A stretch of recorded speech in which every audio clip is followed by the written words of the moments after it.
Welcome to the Roadshow podcast. Per person, you know? God damn. Yeah. So is that like big family? Like extended family? Yeah, ish. Not as big as other dink families though. Like, and a lot of us are kind of split. Yeah. Of the trail of family. They're all southern. They're all southern Italian, so they start to not get along with each other after a while. Is that it? Yeah, bro. Really? Is that like a Sicilian? Yeah, so one's Sicilian, one part's Sicilian, the other part is Calabrese. So yeah, if you know anything about them too. Bro, Calabrese is that's a beautiful countryside. Yeah, bro. I'm going there next year, first time. Well, we're all are.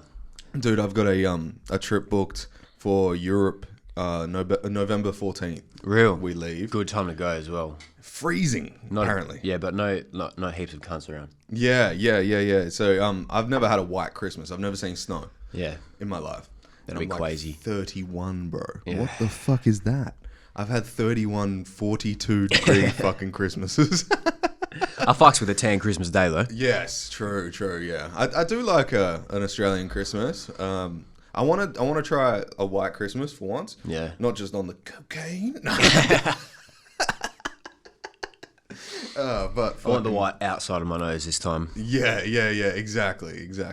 I want to be honest, the coolest thing about the whole trip is my missus is planning the whole thing, so she hasn't told me a single thing, bro. Oh.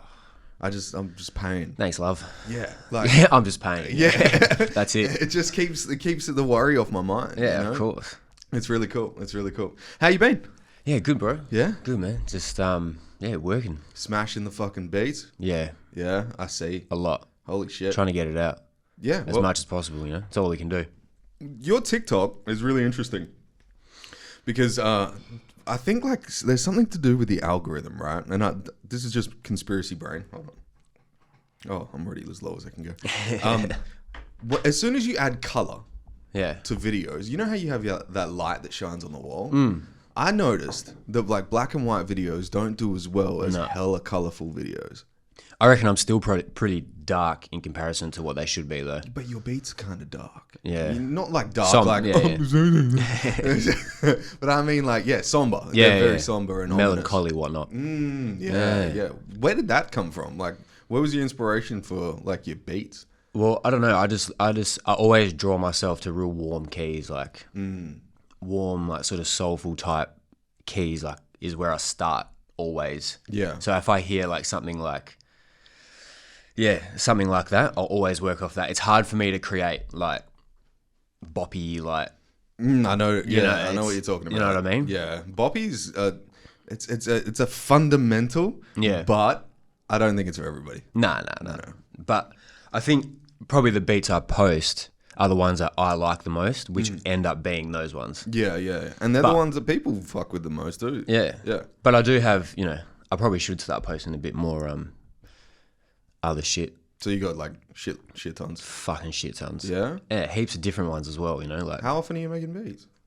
Depends, bro. Like, I could go a week and make, I don't know, 5 beats a day, and then I could go 2 weeks and make nothing. Yeah. That's how it goes, though. Yeah. I think everything creative is like that. You don't want to force it, See, age old, you got to, creative people need to be fed and shit, Yeah. Well, I think, like, my friend Pius, Pius? 506? Oh, yeah, of course. He did a beat a day for 30 days. Yeah. And by, I think it was like day 21, he was like, fuck this. Yeah, bro. Because it's the discipline. Yeah. It makes it work. It makes it work. It makes it happen. Yeah. But I think it kills the creativity because you're just like, I've got to get this done. Yeah. You're not looking for the thing to be like, oh, we're pulling inspiration from. Maybe you are. Maybe it turns it into a job. Yeah. Like, that's what I mean when I say it makes it work. It turns it into a job. Like, I have to do this every day. It's more like the reason why I do this because in that time I felt inspired and I felt creative. But now I'm just forcing myself to do it, to do it type of thing, Yeah, I feel that. I think everybody in any kind of creative form has been there, but like it takes discipline to learn something. Yeah. But you have to learn to lose the discipline while you're creating. Yeah. Which is true, actually, yeah. Which is weird, right? Because like if you were fundamentally like, if you were just like making a beat, right? And then you remember to like something that you learned it takes discipline to not go on that exact path, but try and find something else. Yes. And scoot around it, maybe make it like a little bit of like a panning type thing, whatever the fuck it is. You know? It's a juggling act. Yeah. Constantly, pretty much. Yeah. That's why I kind of like to learn from different people. Yeah. Like, especially with making beats. Like, I don't make too many beats anymore. Like, I try to, but, you know, I like podcasting. Yeah, yeah. So, like, when I do, it's like my fucking creative meter's through the fucking roof. Yeah. And it'll just get a little bit stoned. Yeah. And then it pumps. Have you found that not smoking weed anymore, like, helps with... Yeah, it does, eh? Yeah? Yeah. I feel like it makes me almost more particular. I thought when I was smoking it all the time, it made me more particular about sounds and like mixing and what I wanted to do and all this kind of shit. But it's fake. Like, Yeah. it's not real.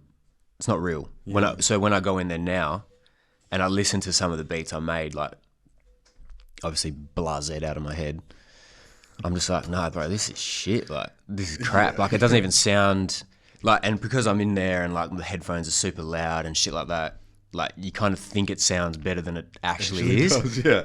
So now, yeah. So since then, I've just been like, yeah, it's probably been like 3 weeks. Yeah? So I'm not talking like, ages, but. Yeah, but I think that becomes like a disdain for the way that you create as well while you're high. Like, Yeah.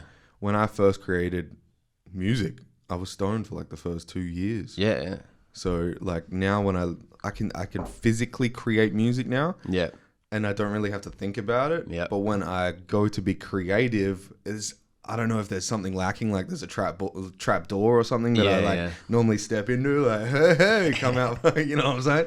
But like now it's, I kind of just like, oh, we're making this, let's make this, find the best thing. Like, one thing that I do now is I create moods. Yeah, yeah. Where when you stoned as shit, you're not thinking about the mood. You're thinking like, am I in this rhythm of it? Yeah, yeah. You know? I agree. Yeah. I agree. Like, I reckon that, well, when I'm just, sober making a beat, I'm way more precise and quicker. Yeah. Yeah, way more precise, way more quick. And Less retarded. Yeah, less stupid. Yeah. And it usually comes out way better, way faster. And I like it more. And I delete things quicker as well. Yeah, right. You know what I mean? I'm not you learn holding to on to let shit. go quicker. Yeah, yeah. That's why. That's kind of funny actually, because like when you're like hella stoned, right, and like You attach sentimental shit to everything. everything. And what the fuck like, is that? Can't let it go. Yeah, can't, you're like, I got this bud from my dad in 1942. Yeah. Got to keep it forever. I'll never delete this file. I love this shit. This is me.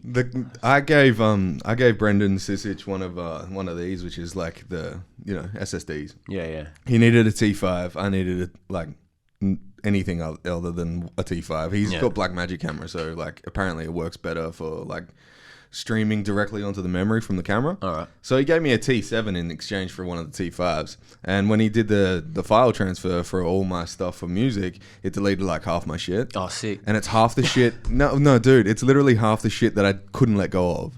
So it was like fundamental that he just went, you know what? Nah. Like there was no like animosity or anything towards him. I love the guy to shit. Like, and I really don't care because I'm like, I needed to get rid of that shit anyway. But it was like, oh, okay, now that it's gone, I don't give a fuck. Yeah. And that's what it is. And I think it's the same principle you apply from going to smoking weed all the time to not smoking weed all the time. You kind of go, oh, well, I don't need it and I don't crave for it. Yeah.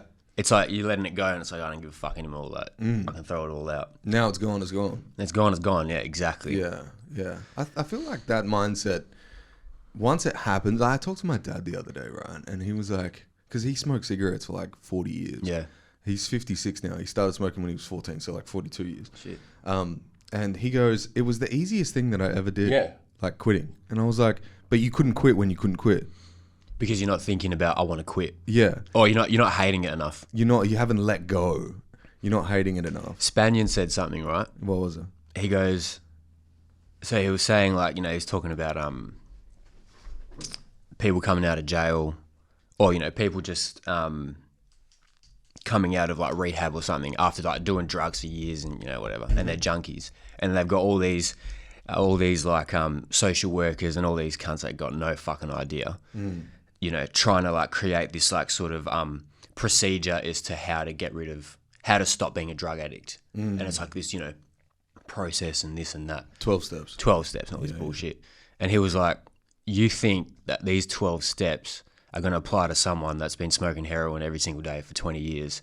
They're not going to want to stop until they hate themselves so much for doing it that they just don't want to do it again. That's the only way you're going to stop doing something that's destructive to you is if you hate the fact that you're doing it to yourself. Yeah. If you don't care enough to stop it, how the fuck are you going to stop something like, you know what I mean? Yeah.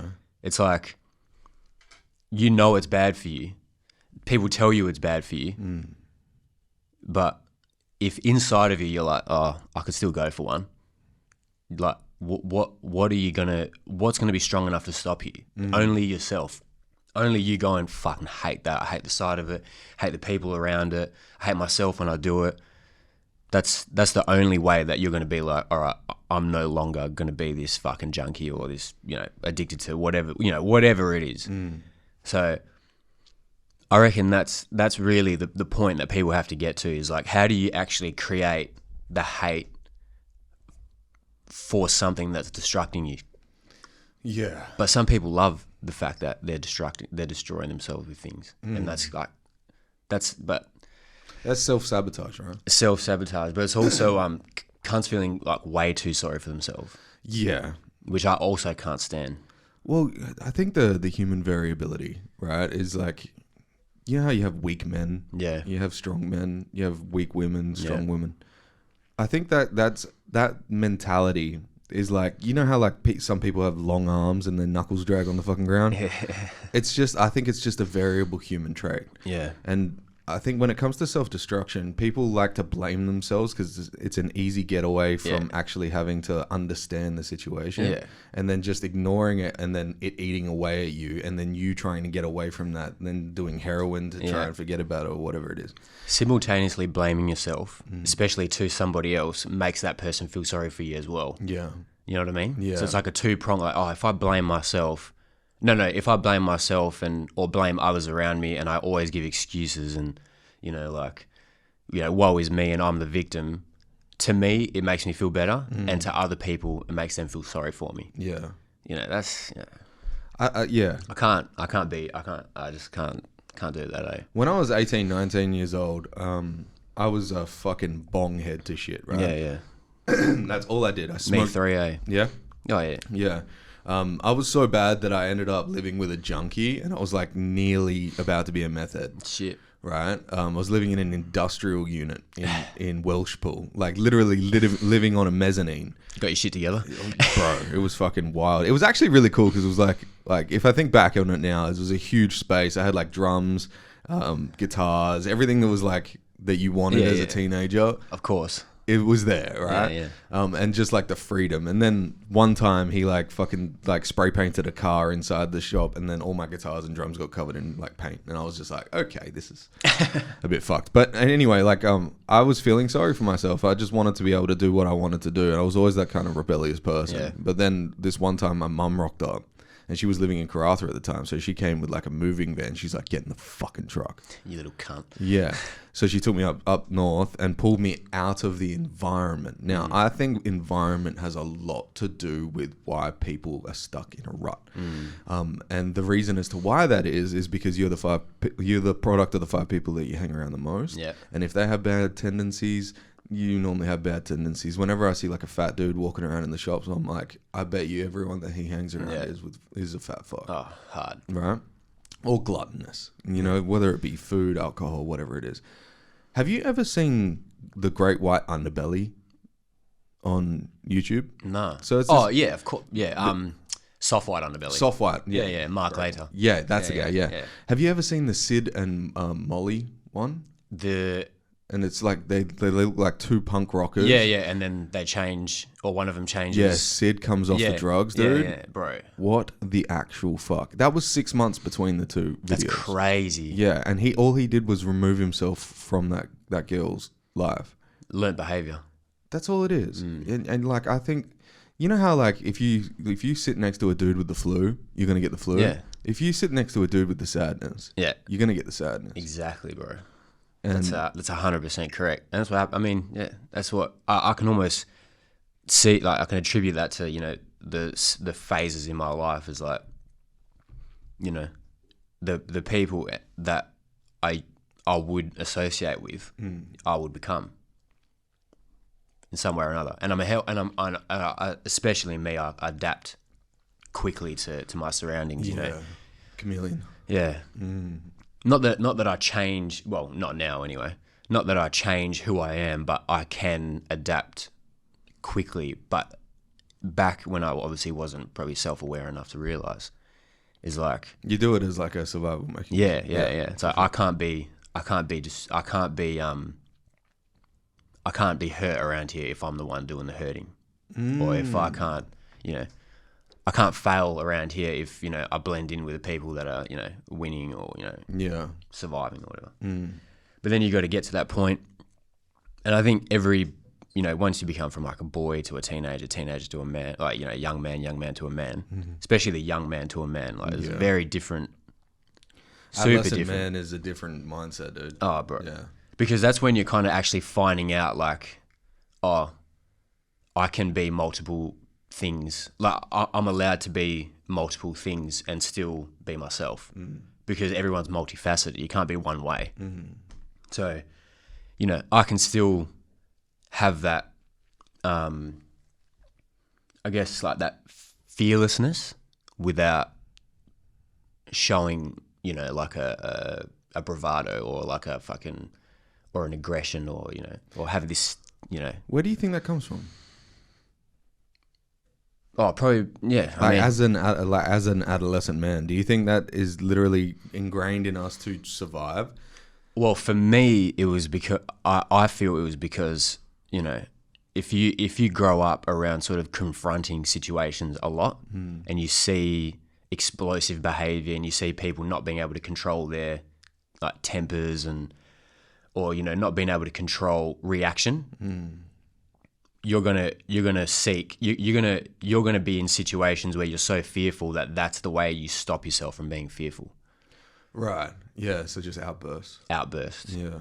Yeah, I've been there for sure. Yeah, bro. Yeah. I mean, the way you, like 50 Cent said one time, he goes, where he's from, you know, this is obviously doesn't apply to us, but the thought pattern still applies. Like, the way you fight fear is with fear. You know? Yeah. Or the way you fight aggression is being more aggressive, you know? Yeah. And that's like, I think heaps of people, especially young men, especially, you know, growing up around, like, you know, in Perth, especially at that time, you know, like your Morley, you know, and in those schools, like, you know, all around there, you'll start to know each other. There's pockets of people who are gonna fucking take you for a ride, like, if you're weak. Yeah. And like, it's scary, especially going from like primary school to high school. Oh yeah. It's like, oh, I'm used to 20 people in my class. Now there's 250 people, and 50 of them are want to take your head off. menaces. Yeah. So it's like, yeah, that's one thing that I remember in like year 8. Like the first year, I think it's year 7 that the kids get into school now. Yeah. But in year 8, I was watching. So year 7, we're all like laughing and having fun, and girls have got like these little titties, you know, like. And I was just like, in year 8, everyone's got these jugs, bro, you know, and you're like, what the fuck is this, you know? And then I remember this one time. It wasn't even like we hadn't gone to our first class in high school yet. It was literally that time, like. I think we started at 9 o'clock on the first day, and there was already a brawl. There was like some dude who was getting his head kicked in on the stairs in the quadrangle, and you're just like, what the fuck is this? they're sick. And I learned like vigilance. Like at that moment, I was just like, okay, keep to your own devices. Don't get too close to anybody. And then you kind of learn like who's cool and who's not. I don't mean cool as in like adapt to the people, but like who you can actually trust. And I found myself like, so when I was in year 7 and year 8, I was hip hop. I loved hip hop music, bro. Of course, man. Like listening to Fack on repeat by Eminem. Like it was just like the coolest shit ever. Cool. And then year 8 to year 9, metal. Because I had like this, why am I not being accepted by my tribe type thing? Yeah. Because I was like the fat kid. I had like different ideas. Everybody was like, you're either a straight A student or you're a fucking menace. And I was in between. Yeah. I was like fucking, by the time I was 14, I was rocking up to school stoned as fuck every day.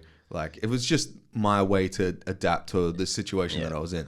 I don't think school, like high school, the curriculum that's still taught these days is what should be taught these days. No. Because it's uniform. It's uniform. Yeah, it's to create ants, worker ants, Yeah, right? But now, like, I find it's kind of strange because you can actually teach or learn everything from a phone, or a fucking iPad, and it's specialist learning as well. Yeah, like we could niche it out, and if you wanted like ants for your space program, then you could like teach that. Yeah, and it doesn't cost you any more.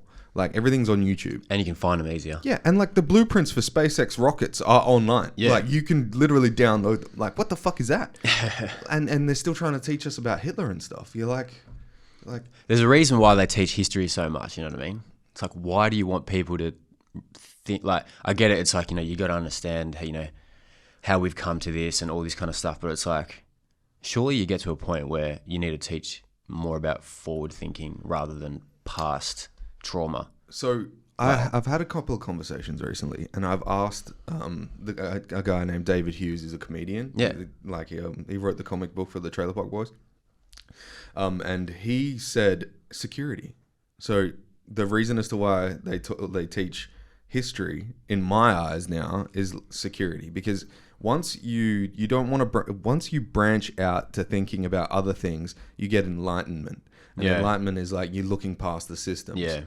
But they don't want you to look past the systems. They still need taxpayers. They still need all these other like constructions or structures rather in society to keep everything turning still. Yeah. So they need fear to be instilled. So, hey, remember when fucking Adolf Hitler took over?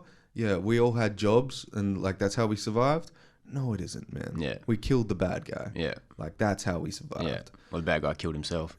Oh, yeah. We actually, like, have you thought about that? No, not really, eh? Like, there's a story that came out, and it was about, like, the gardener. So, like, Adolf Hitler and his wife, I can't remember his wife's name, they got married the night before, and then they killed themselves in the morning, and the gardener buried the bodies. Fuck, that's a good gardener. Yeah. Or the gardener fucking did it. Yeah. But there's no tale of... I wonder if there's a tale. He was a crackhead, eh? He was a crackhead, yeah. So they actually gave him shots. Have you ever seen that video where he's like sitting at the races? Yeah, and he's fucking front. Tweaking, just rocking back and forth, rubbing his leg. So they used to give him shots of taurine.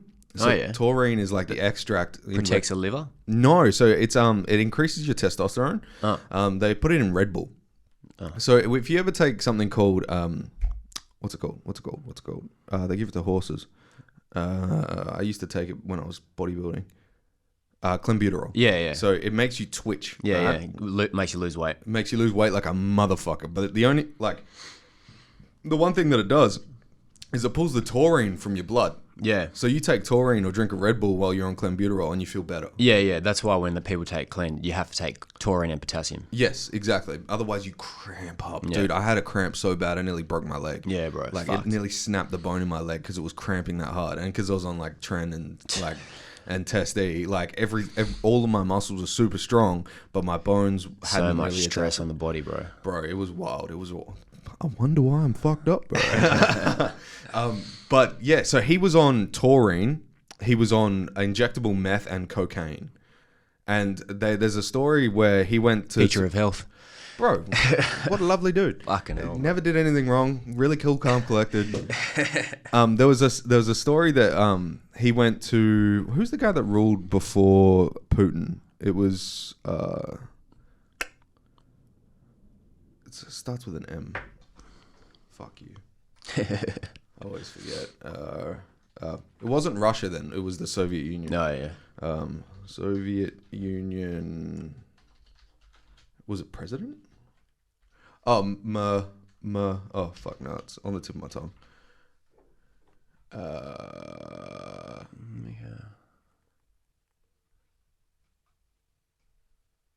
No, fuck. Oh, Stalin. Stalin, yeah, of course. So he went and talked to Stalin, and apparently, like, he was trying to like coerce him into the war. And I don't know what he said, but for 4 hours they were in a room together. Stalin came out. I think it was Stalin. It could have been like somebody. I think it might have been the Italian president. who starts with an M, which is Mussolini. Mussolini, right? Yeah, I think it was Mussolini. Is it?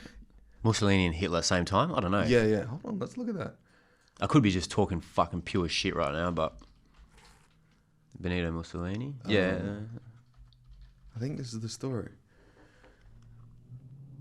Yeah. Yeah. So it was Mussolini, rather. It wasn't Stalin. I'm sorry, Stalin. I know you're a good guy. So apparently, Hitler wanted to coerce Mussolini into the war. Yeah. And like, we need your help, kind of thing. Like, as like a European revolution. So he goes into Mussolini's office for 4 hours. Nobody goes in there. It's just Hitler screaming at Mussolini, and they joined. What a bitch. What a bitch, right? Yeah. I was about to be ashamed. Yeah, no. It's okay. Hitler was the piece of shit, don't worry. Yeah. But it just goes to show, like, with a little bit of cocaine, you can get anything done. And the moral of the story is... Yeah. If you need to get things done. Cocaine and meth. Yeah. But yeah, that's a wild thing. That's fucking crazy, bro. I didn't know any of that, eh? You didn't know that? No. Well, I knew in the war that allied, but I didn't know that's how it actually happened. Yeah.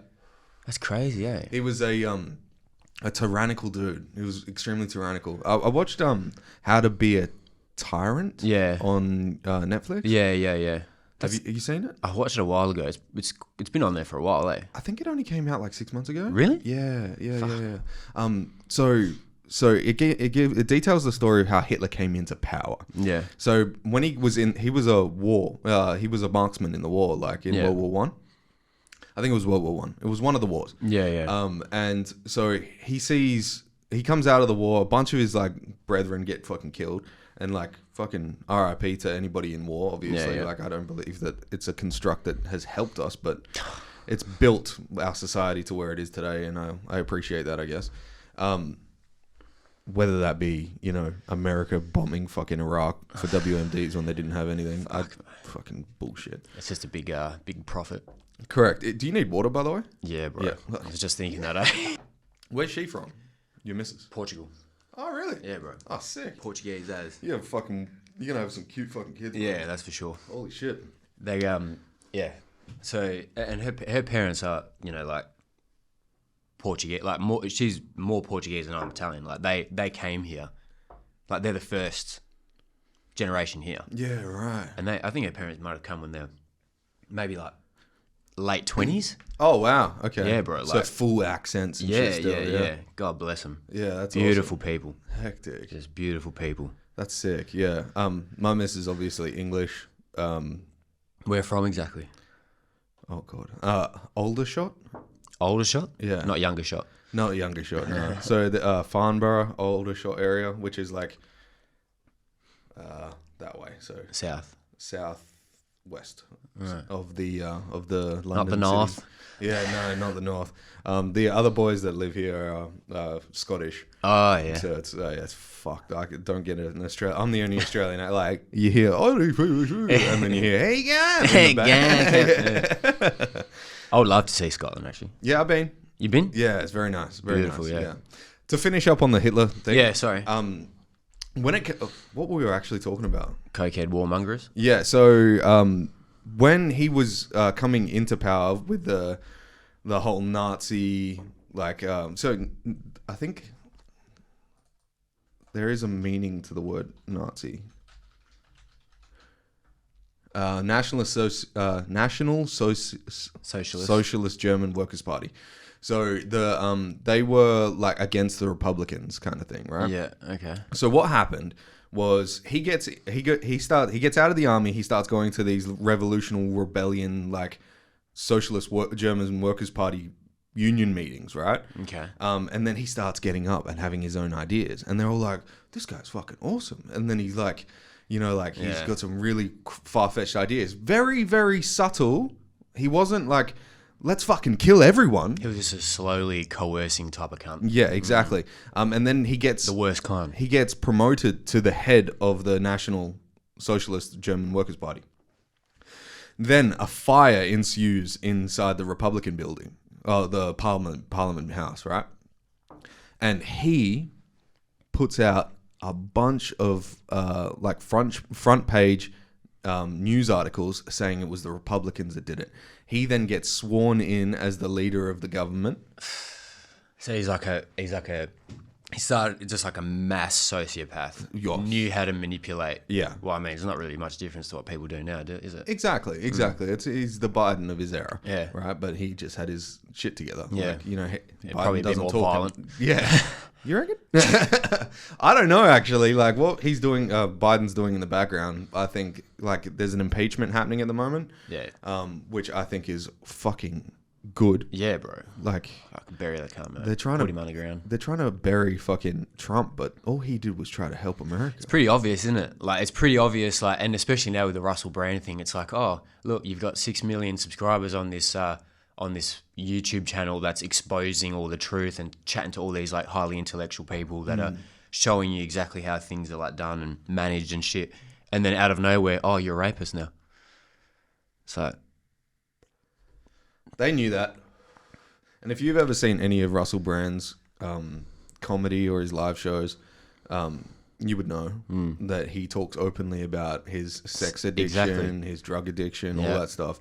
I think the rape allegations are probably all fable, and I'll probably get flagged on YouTube for saying this, but fuck you. Like, how you can do that to a human being who has been on your side for so long, and then realized what's actually happening, and because you guys want to keep it under wraps, even though it's blatantly obvious, you are pulling this guy down and putting him in jail or whatever. I don't know. The curtains are slowly opening, and I reckon people are really noticing patterns. Yeah, well, it's the same with Andrew Tate, right? And they did the exact same thing when he started speaking more truth than they could handle. Yeah, or garnering influence. Garnering influence, Can't right? garner too much. No. You can only have so much of the attention. Yeah. You can be entertaining, but as soon as you start speaking facts... Yeah. Well, as soon as you start moving people's mindset in a direction that doesn't follow suit of what we're trying to do, then, you're a threat. Well, here's an idea that I've only just had right now. So fresh. it might not be fucking might not be real, but if all of the political leaders in America have an idea that if somebody gets too much attention and persuades people too much to thinking that like the people that are in power in America are the bad guys, do we end up with a Hitler? Say that again? Is Andrew Tate Hitler to America, like the American government? Is Russell Brand Hitler to the American government? Is Hitler even Hitler if you think about how tyrannical the American government is now? Well, or was that all just a fable? And as soon as he started killing Jews, they were like, actually, no, this guy is fucked up. Look, I'm not a Nazi sympathizer. I'll say that right now. I hate Hitler. I hate that whole referendum that happened. The whole like Nationalist Socialist German Workers' Party. Fuck them. They're a piece of shit. But what I'm saying is, as a reference, does the Andrew Tate and the Russell Brand, do they look like Hitler to America because of the amount of control and leverage they have? I think with the I'll almost reverse that and be like, do people like Andrew Tate and Russell Brand promote to the world that America is the Hitler too much? Yeah. Anybody that collectively, any system that collectively coerces and provides like this sort of, propaganda or this sort of like set meaning that people have to follow in a negative light for a negative outcome, that's who you should, they're the people that are more alike. Yeah. You listen to Andrew Tate, you listen to Russell Brand, or you listen to like any of them kind of people, really like, they might have things about them that are questionable. They might say cheeky things, or they might, fuck around a little bit, but the actual point of what they're doing is a positive thing. Like the actual point of it. Yeah. When you look at someone like Hitler, or you look at like a big, a massive like sort of organization like the sort of, the government and all that kind of shit, what are they trying to get out of people? Like what's the outcome that they're looking for? They're looking for like, a decrease in population. They're looking to bury people they don't agree with. They're looking to silence people they don't agree with. That's evil. That's actually evil. Correct. So I would put the line more towards Hitler and those people rather than like an Andrew Tate or a figure like Russell Brand, because they're like, they're the people that are trying to undo the evil, in my eyes anyway. Yeah, I agree. You know what I mean? Like anybody that can sit there and kill one person just because they don't like, they don't agree with fucking what they say or what they look like. That's an evil cunt. Like that's someone that's evil, Yeah. Because look at Clintons. The amount of people. Have you seen like the Patrick Bet-David podcast with that cunt? Yeah. So, for people that don't know, the Clinton family have an email list, and about I think it's 33 people now on the email list that knew everything that the Clintons were doing in office or had detail of what they were doing in office, have now been murder-suicided. Yeah. So there was obviously the most... I think it's more than 33. Is it? I think it's like in the 60s maybe. Oh, wow. Okay. The most famous one that gets talked a lot, and I heard this on the Joe Rogan Experience, this one guy was found dead swinging from a tree with a gunshot wound to his chest 10 kilometers from his house, and there's a blood trail from his house, and then he hung himself after being shot in the chest 10 kilometers away. Yeah, and they said it was like one of the worst suicides I've ever seen. And it's like, what are you talking about? Like, obviously, if there's a trail of death that's leading off of like the exact names that are on this email list, what's happening there? Is that real? Like, is that actually real? You've got to be like an idiot to not like draw that conclusion. God bless you. But like, and then you've seen that Patrick Bet-David podcast where he brings that ex-Clinton worker on, and he like loses his shit. He goes through all the names, and the guy that's getting interviewed, he's on like, the list. So Patrick Bet-David. I didn't actually watch a full episode of that, so I'll link it to you. It's fucking interesting. Cool. He's interviewing this guy who used to work for the Clintons for years, some shit like that. And then he goes on this podcast, and he himself has a podcast. And Patrick Bet-David goes, like, obviously there's this list of all these people that have been murder-suicided connected to the Clintons, and he starts naming out the names. And the guy starts losing it, like, pretty much saying, you're feeding into conspiracy theories, you're shitting on the name, you're shitting on the names of the people that have died for our country, like, really trying to like manipulate it, narcissistically sort of like fucking gaslight this cunt into thinking like, oh, you're the evil one for saying this right now. Right. It's like, oh, how can you, and he loses it, and he really shows it's like, wow, this is someone that's guilty as fuck right now. Yeah. Okay. You got to watch it. It's insane. I can't remember the guy's name. Maybe it's a different one that I've actually seen, but that would just make me think he's either got a gun to his head in the background,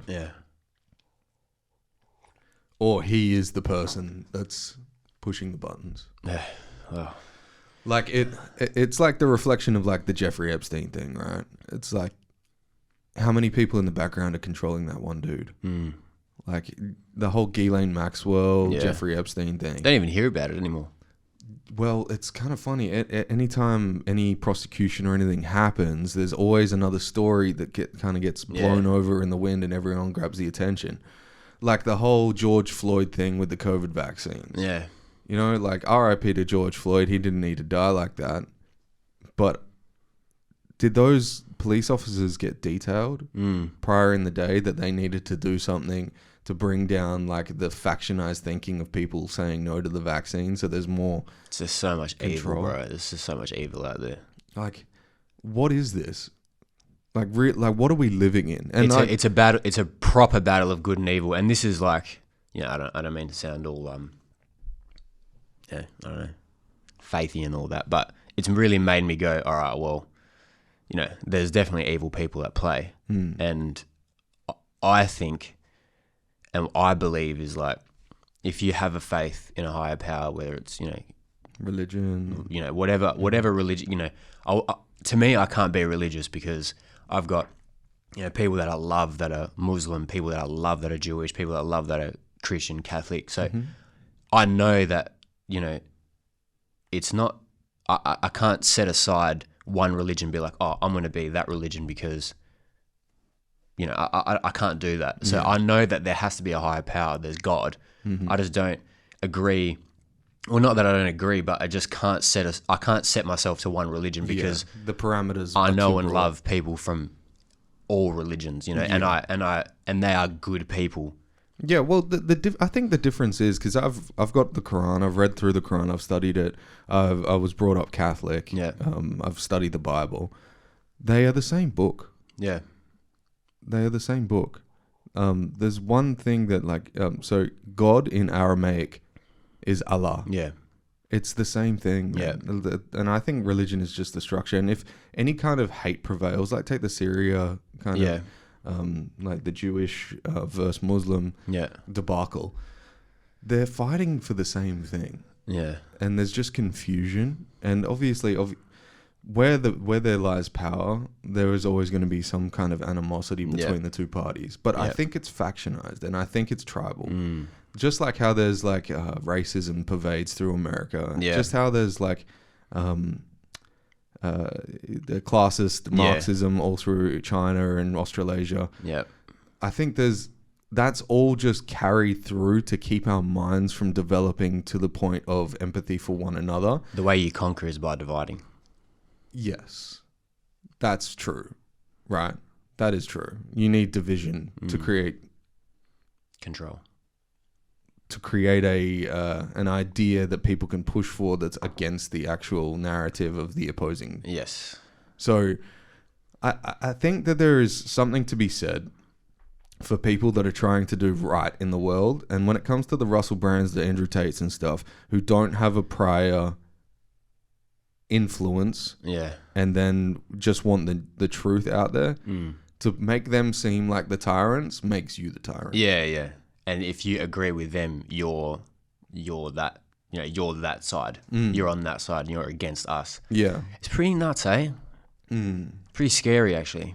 Have you ever read the Slavery Enforcement Act by BlackRock? No. Now, BlackRock is like one of the biggest, hugest fucking trading platforms in the world, and they own everything. Yeah. They literally own the American government. And if anything needs to get passed, like Pfizer, Moderna is owned by BlackRock. Like I think it's Rockefeller. Rockefellers, BlackRock, Glaxo, SmithKline, they're all in on it. But they all have a new world order. Yeah, yeah. Which is kind of strange. Now, you know Alex Jones? Yeah. So Alex Jones went to, I think it was 1992. He uncovered these meetings. Yeah. Of political leaders, everyone who has influence. He went to this place, I think it was out in the sticks of New Jersey. It was like an old abandoned cemetery. And when he went there, I can't remember the name of it. Hold on. Just so I don't fuck it up.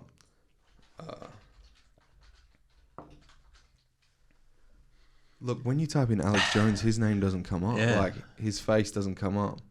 I wonder if her name is actually Alex Jones or they've changed it. Oh, she's the UK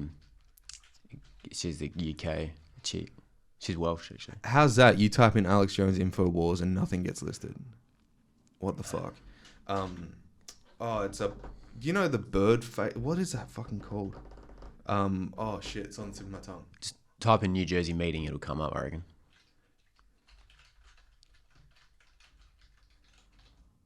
Me, Tom. 7 batshit conspiracy theories. I work for Alex Jones. I regret it. What the fuck, dude? What the actual fuck? Yeah. Yeah. Concedes. Oh my god. PBS and I mean, like, you know, I was never one for conspiracy theories ever. I used to be like, fuck, this is all bullshit, until all this pandemic happened, and then like it's kind of like, wait. Maybe some of these are true, or maybe some of these they've got merit. You know what I mean? And there's a new terminology that came out during the conspiracy theory of the plandemic, right? Yeah, yeah. And it was conspiracy fact. Yeah. What the fuck? Isn't it fact? If it's fact, why you're still making it sound like it's like a fable if it's conspiracy? I would love to know the person who invented the term conspiracy theory. Let's look it up. Oh, I'd hate to lose the train of thought that I had. Well, if I remember it, we'll come back to it. But there's a group of meeting. There's a meeting with a group of people, and they all had huge amounts of influence. Yeah. He infiltrates this meeting, and then goes and they literally do a sacrifice. Yeah, yeah. And it's like a stick being that he thought was a human that they were setting on fire, but it's a being that's made out of twigs and sticks. Yeah, yeah. And they light it up as if they're like, and they're all like wearing fucking these dresses, and they're like doing fucking enchantments, and all that. It's all like devil worshipping, and that's the people that are like, they control shit. So are you basically saying because you want control, you get these other people to be influenced by the devil, so you can have more control over the people? Gives me chills, this shit, eh? It's weird, dude. Fucking it is weird, bro. What were we looking up? Who created conspiracy? Who coined the term? I bet you probably won't even be able to fucking find it. Well, how do you spell conspiracy? Whatever. Wikipedia? Oh, this is just what is it? It? Historically... Paranoia, Machiavellism. It was coined long before the JFK assassination. They killed that guy for sure, right? Crazy. I think Mafia killed him, eh? Who? Mafia. No. So there's you can't like, we're not in that time. Yeah, yeah. So you can't. I don't think you could put like this person did it because there's that many cover-ups. But true. There's a video of music. Why doesn't it just give me YouTube? It knows that we're looking for shit. YouTube. Okay. So JFK had this speech, and it was all about disassembling the FBI, CIA. Yeah. It's weird, right? I'll show you the speech. How do you this? Double S EMBLING. Oh yeah.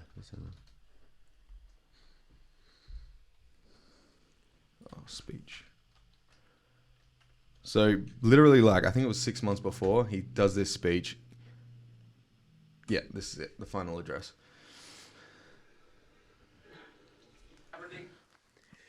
Basically, he was calling for peace. Yeah, yeah. They don't want peace, bro. No. Just leave us alone, bro. Let us live in fucking peace. Fuck's sake. Yeah, the claims of the mafia killing. It kind of seems like that would be propagated by, like, the CIA. Yeah. Have you like read into like MK Ultra or anything like that? So MK Ultra was a LSD experiment. Oh yeah. So yeah, like the Lee Harvey Oswald, the guy that was coined to actually shoot JFK. Yeah. There was studies, I think in it. I don't want to fuck this up. I always do. So basically, Lee Harvey Oswald was a part of the MK Ultra studies. Okay. And so MK Ultra. So what they did was they would dose these people up to see if they could brainwash them. Yeah, right? mind control. Mind control. Yeah. And so Lee Harvey Oswald was part. Actually, I'm not even going to try because I haven't read up on this in a bit. Yeah, there's weird times because I still think that that's a real thing. Mind control. Yeah. I think it's just done through. There's mind control is in everything, isn't it? Yeah. Like, really, when you think about it, like the music you make can control someone's mind. Yeah. Do you know? It's just, I think there's probably just different levels of mind control at certain points, you know, because I can listen to a song, you know, and it can make me happy, or I can listen to a song and it can make me angry, you know? So it's like, how much mind control is out there? Yeah. Probably everywhere. I think that there's terms of mind control, like actual, like physical, give people chemicals to try to control their minds, like LSD, like MK Ultra. But then you have like mind control, like that Oliver Anthony music, where he came out with that song, "I wish politicians look out for minors." You ain't seen that? Nah, bro, nah. Dude. So this captured a lot of people because of like how real it is. And then so Joe Rogan like shared this on his profile on Instagram. Now this guy has Nashville labels screaming and crying to be signed, like to sign him. Yeah. And he won't do a fucking thing that anybody would do. So he's like literally every single video and song that he had was like filmed and distributed on like the shittiest mic and the shittiest camera. Yeah. And there's one time that he got a good mic and a good camera through the fucking roof. Yeah, right. Okay, so it's called Rich Men from Richmond. This. You seen this? I've seen this guy, yeah. Yeah. My name is Davey. Hello, Davey. G'day, Davey Fogarty. G'day, mate. How are you? All right, so we'll watch this. I've been selling my soul, working all day, Goochland. overtime hours for bullshit pay, so I can sit out here and waste my life away, drag back home and drown my troubles away. It's a damn shame what the world's gotten to for people like me, people like you. Wish I could just wake up and it not be true, but it is. Oh, it is. Living in the new world with an whole soul. These rich men know the rich men, Lord knows they all just wanna have total control. Wanna know what you think, wanna know what you do, and they don't think you know, but I know that you do. 'Cause your dollar ain't shit, and it's taxed to no end. 'Cause the rich men, the rich men. What a voice. Bro, what the fuck? But the message, dude. Yeah, bro. These rich men north of Richmond. Wish politicians look out for minors, and not just minors on an island somewhere.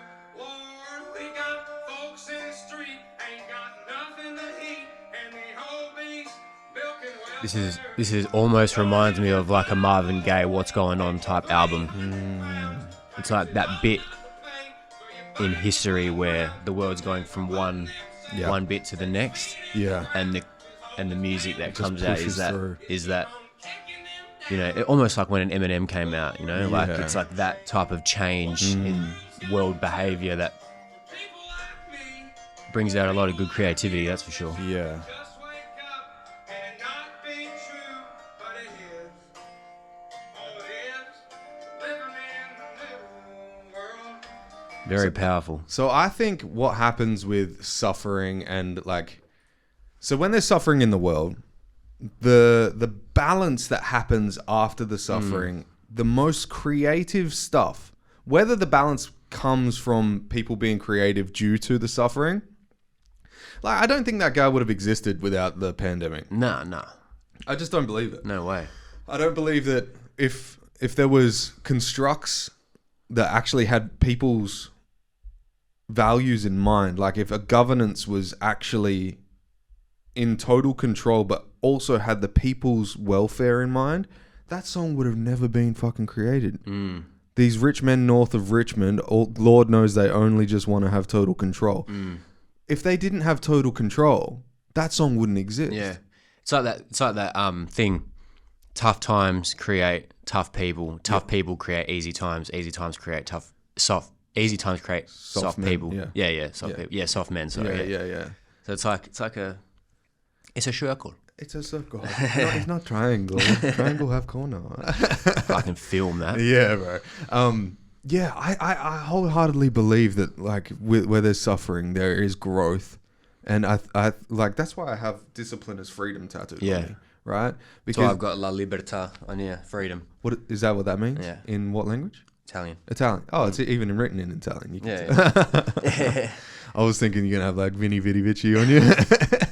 Never catch me with that. Catch me outside, bitch. That's Yeah, like I think that there is power to suffering. Yeah, bro. And like just like in everyday life, if you're hitting the gym, you're getting in a cold bath. I can't do cold baths anymore because of like my operations and stuff, and I think about it every day. Can you do saunas? I can do sauna. Sauna's good. Yeah, but the only thing with sauna, it's a breeding ground for bacteria, so I can't sit down in a sauna unless I'm sitting on a towel. Yeah. And if I sit on a towel or something like that on a hard bench for too long, I'm bleeding everywhere. Yeah, fuck. Yeah. Jesus. So I do believe, going back on what I was just about to say, suffering is important. Suffering is the only thing that matters. And if we're not suffering, if we're in a cushy existence too long, that's how you end up with trans people and vegans. True, bro. Like things just when times are so easy, people just create things Yeah. to like. Yeah, if you do not push or to if do. you do not go through the suffering will be then on to you. Mm-hmm. Yes. Yeah, and I think we're probably at a bit of a crossroads. Like we spent so much time talking about all these like negative things, but really we're probably at this like crossroads where it's like, and I hope to God that a miracle happens where we go in a positive, we go into a positive light. It doesn't this evil that we're experiencing or this suffering that the whole world is experiencing doesn't continue, and we're at the arse end of it. That's what I pray for anyway. You got to have a bit of faith. That's what's made me sort of, I guess, garner more faith at this time is just to be like, we're just surrounded by so much pollution, in so many ways. It's like Idea pollution. Yeah. Yeah. And it's like, how do you manage that? Like, obviously you can be strong mentally, but you've got to give your worry away to something higher. You've got to, my mum always said, he's like, you either pray or you worry. Whoa, that's powerful. When did she first tell you that? Fucking ages ago. Yeah, that's really true. And she reminds me of it a lot, actually. Yeah. Well, the meek shall inherit the earth if there is lack of faith, right? Yeah. That's a coined term. I feel like if you don't have a faith in something higher, you place yourself as the highest form of power, which is a dangerous thing to do because you can't control things. Yeah. Like you can't control things, so therefore how do you have the power to control things? Yeah. You know what I mean? I do. Unfortunately, I do because, like, I say unfortunately because that's a real thing these days. I think, and I look, if you, how do I say this in a negative way but keep it positive? Like, I wish everybody could be themselves. Yeah. Right? I want everyone to be themselves. But I think putting yourself on a pedestal to say you're the most important thing ever is so I was I was scrolling TikTok and it came up on a live, and one of my friends, Hamad, was on a live with this trans person. Yeah. And he was like, I want to give my opinion on what I think about like this whole trans thing. And she goes, or he goes, whatever the fuck he is. He goes, no, I don't care for your opinion. And then he's like, okay, I can respect that. And I just typed, you're a rude cunt. And I got shut off from the live. So it's like one opinion is more power. It's like one opinion you can have, but the other one you can't. Yeah. I'm like, you're not allowing a human to be a human. A human has opinions, it has ideas. Yeah. And And if you're saying, no, it's not important to me, well, then why is your idea important to me? yeah. Like, I don't sympathize with you. Every pain that you've been through to get you to where you are, you've deserved just because of who you are now. It makes you hate. It makes you hate. Yes. If you're not accepting of other people's ideologies, if you're not accepting of other people's religions, if you're not accepting of other people's ideas. Yeah. Like, I don't agree with all ideas, but I will hear them out. Yeah. Because it might influence my ideas to be better ideas. Exactly. It gives you perception. It gives you a bit more accepting, a bit more understanding. And I feel like there's people out there right now that obviously have like real strong arguments and real strong sort of disagreements with, this like push for like, diversity or, transgender acceptance and all this kind of stuff that now they've got these strong opinions, but before they were fully accepting. Didn't worry them in the slightest. They probably loved the fact that there were people out there that were trans and that were drag queens and stuff like that. It was cool. It was hip. cool, man, bro. Like, it's like, man, do your thing, be happy, like. Yeah, because you weren't pushing it on our kids. Yeah, that as well, but also just like, you know, there's people out there, you know, there's people that go on TikTok and they like interview people in the street and shit. Yeah, I love it. It's like, why? Like before, I was all, you know, it was all cool, it was all calm and all collected, you know. And now that you're making it a thing, slowly, it's starting to divide people to be like, in them, they're probably just thinking, oh, I can't be fucked hearing about this anymore. But that's turned into, no, I hate you now. Yeah. Everything happens for a reason, you know. And I reckon you just have to, sometimes you got to be strong enough to be like, you know what, I can tell that this is what is happening. Yeah. And I'm not going to pick a side here. Yeah, I saw this interesting video, and it was this dude who was street interviews for, I think it was women he was interviewing in America. Yeah. And he asked them, is it okay if like 7-8-year-olds smoke meth? And they were all like, no, that's terrible. Oh, I've seen this, yeah. And then he goes, well, is it okay for them to take gender blocking? Yeah, I've seen that, what do they call it? It's either estrogen or testosterone blockers, so they can change genders. And they were all like, yeah, that's fine. And you're like, wait, hold on. So like, you're saying meth's bad, which they can come off of and still be the same person, one way or another. Yeah. But gender blockers that they give to pedophiles to chemically castrate them that's fine. What? To a fucking 8-year-old. I mean, you don't even know who you are at fucking 23, let alone 8. Exactly. 25, let alone 8. Yeah. There's also this really, really great video where this guy's sitting across from his son and he puts $10,000 cash on the table. And he goes, you can choose whatever you want, right? Whatever you want, you choose and we'll go with it. Puts 2 stacks of $5,000 on the table. Yeah. And then 2 out of the packet Oreos right next to it. And he goes, now you choose. And this kid's like 7 years old. And he goes, the Oreos. Yeah. It's like, wait. That blew everything out the water. It's like... You could buy billions of Oreos, bro. But they don't understand. Yeah. They're not developed at that point. To say that if they feel a certain way... Look, I thought I was fucking Spider-Man until I was 8 years old. Bro, I thought I was 50 Cent until yesterday. Why didn't mum... Yeah, exactly.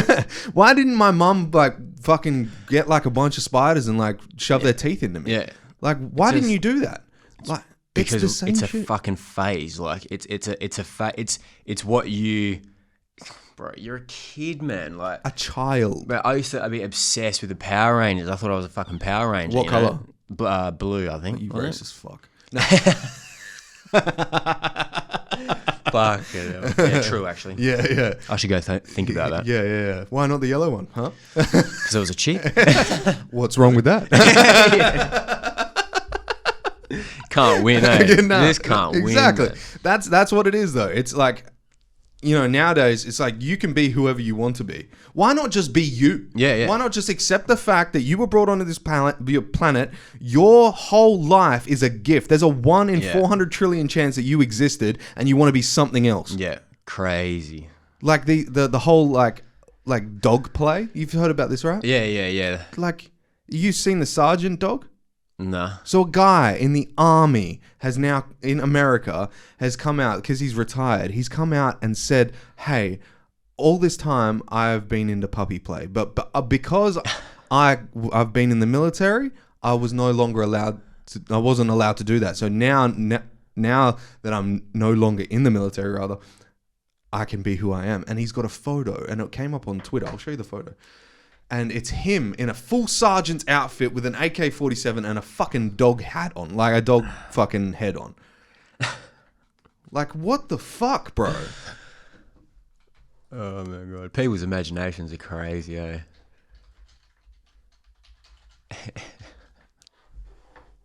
Yeah, look at this shit.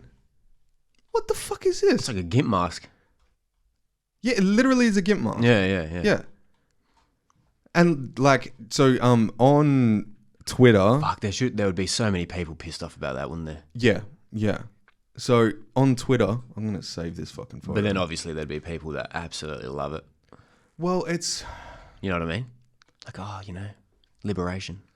What gets me about that is China and Russia had it on their Twitter or their social media, and they said our army versus their army. And it's like their army's like all disciplined in lines, they're all marching, and then America's army is a fucking dog man.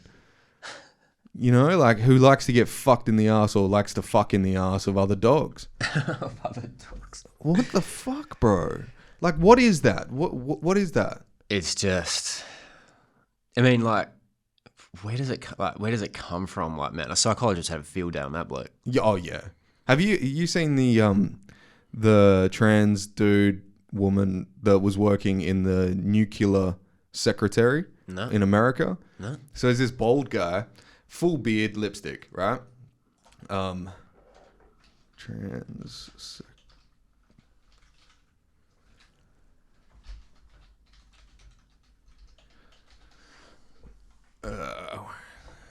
Samuel Otis Brinton. That's the guy's name.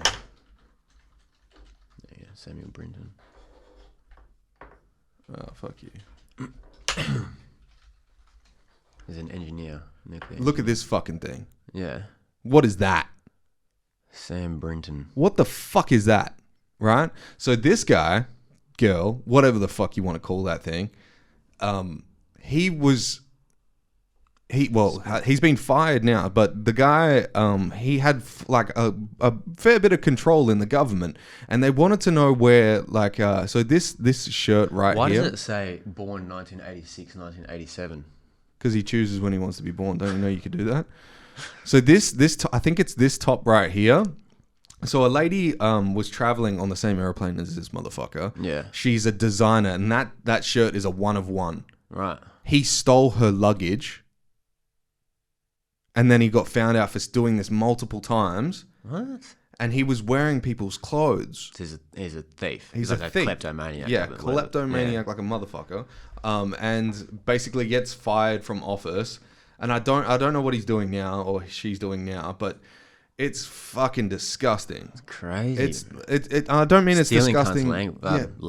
Luggage. Luggage is fucking wrong. And like to have this person as a thief inside the White House in America. Surely they go through like you think site training. You would think. To think, and they'd be able to tell like, oh, you've got some like questionable patterns in your mind. To go and steal, that's pretty specific too, like stealing people's luggage. Like it's a real specific thing to want to do. I want to know, when did he become trans? Deputy Assistant of Spent Fuel and Waste Disposition. Yeah, so he was a nuclear engineer and an LGBTQ activist. They served as the Deputy Assistant Secretary of Spent Fuel and Waste Disposition in the Office of Nuclear Energy from June 2022 December. Yeah. What the fuck? Brinton is no longer employed by the Office of Nuclear Energy after being charged with luggage theft twice. There you go. Yeah. What the fuck, man? Fucking no. You trusted this guy in the secretary's office for nuclear energy, and he's out there stealing fucking luggage. This is what I'm saying. And then wearing it like as if you're not going to get caught. Yeah, and like it's a one of one piece, like, and that's the only, like the lady who created the outfit was like, that's my fucking outfit. He's like, nah, it's not. No, trust me, it's a one of one, motherfucker. I know what I created. Like, so I'm glad that Australia hasn't gotten to that point yet. Yeah. Well, yeah, Albanese could come out with a fucking dress on. We'd all be like, hurrah! Yeah. Look, I just think like Sheila Benese. Higher. Sheila. Good name, that. Yeah. I just reckon it's like, man, just. Well, I mean, this is not to say that she or they, I think, couldn't do the job, but it's like, surely, like, out of the applicants for that job, there'd be someone that's a fucking star that they would have looked at and went, this cunt would easily be able to do the role better than anybody in the whole world. Like, and this goes for any role. Cheers, bro.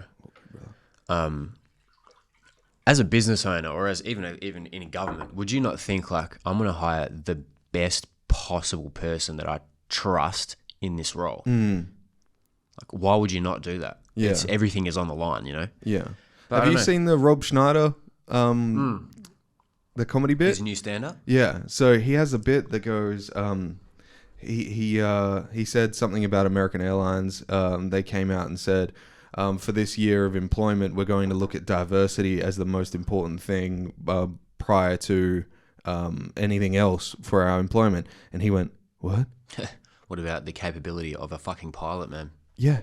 What about getting me to the destination? I don't care if she's got a dick. Yeah. Like, why not employ the most suited person to the role? And if it so happens that it is a transgender person, sick, but don't put that over the fact that someone might be More capable. especially something like that where you've got lives at stake. Yeah, yeah. It's like, bro, you need to be fucking very cautious of that. You know, you can, plane, man. Imagine how many people are that anxious getting on a plane, even me. Why aren't there any garbage truck disposal guys that are trans? It kind of seems like in these cushy jobs, Yeah. like there's an ease to it where like I can be myself. When you're working when you're a bricklayer, if I ever see a bricklayer and they're wearing a dress and they're not a female, like a born female, Yeah. I'm gonna be like, wow, this guy's actually in it. Like Mad cunt. Like you're actually doing it. But because none of the struggles in life that we put ourselves through, like a bricklayer, they work fucking hard. Yeah, I can imagine what a fucking... I couldn't think of any worse job than to be a bricklayer, and that's how much respect I have for people that do that type of work. Now imagine a hormone blocker on a bricklayer, so they don't have enough testosterone to actually do that labor. Bricklay. Yeah, to bricklay, to be bent over all day, lifting like blocks of fucking concrete. In the sun, like In the just getting sun. hammered, bro. Yeah. Like, I think that's the last thing that would cross their minds. yeah. Because they've just got it too hard. But because some people have it too easy, I think there's like a propagation of like, well, I get to choose who I am in the world. How many people other than Thailand, how many people, like, I think Thailand's so cushy because of the whole like tourist like thing in Bali, there's a lot of trans people in those countries because of like, it's just so easy to make money because so many people want to come there because the island is so cheap or the place is so cheap. Not for long. Not for long, right? With like the weed and stuff in Thailand, man. You know what's legalized, right? Oh, was it? It's 100% legal Shit, in Thailand now. So you can like walk down the street and everyone's smoking weed. Really? Yeah, yeah. So that'll propagate through Southeast China, Asia. Yeah, rather. And I think like with more and more acceptance of weed being okay in countries, I think there's going to be. This is weird, right? I just had this thought. Why, when they made weed completely legal in America, was there an exploitation in trans people? Wow. Don't they say that weed and the strong types of weed, like I'm talking 20%, 25% THC, there's a decrease in testosterone? Is there? Yes. Lucky I stopped then. Yeah. Yeah, well, I think... I don't know. I've never heard that, to be honest. Everyday users don't actually get affected by it because obviously your body adapts to it. But I think for like the one-off users and the here and there users, there's a decrease in testosterone. Really? Never heard that before, eh? Yeah. Fuck. That's why... hold on. Let's fact check that because I'm a fucking moron. Yeah, right. I don't trust anything I say. Yeah. Yeah, since men aged between 18 There is to the 25. possibility, Yeah, yeah. So which means it can or it can't. it can or it can't. But I'm thinking, is there like correlation between people having gender identity crises and weed? Well, yeah. But plus there comes obviously psychosis. Yeah. If you have like any kind of schizophrenic tendencies or genes, Yeah. it gets. I would say it definitely gives you self-doubt.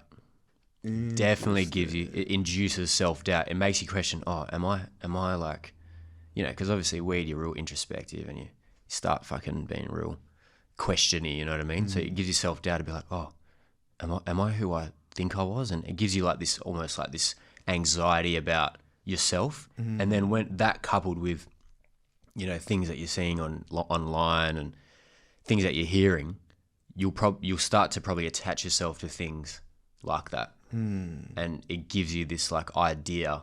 That's why.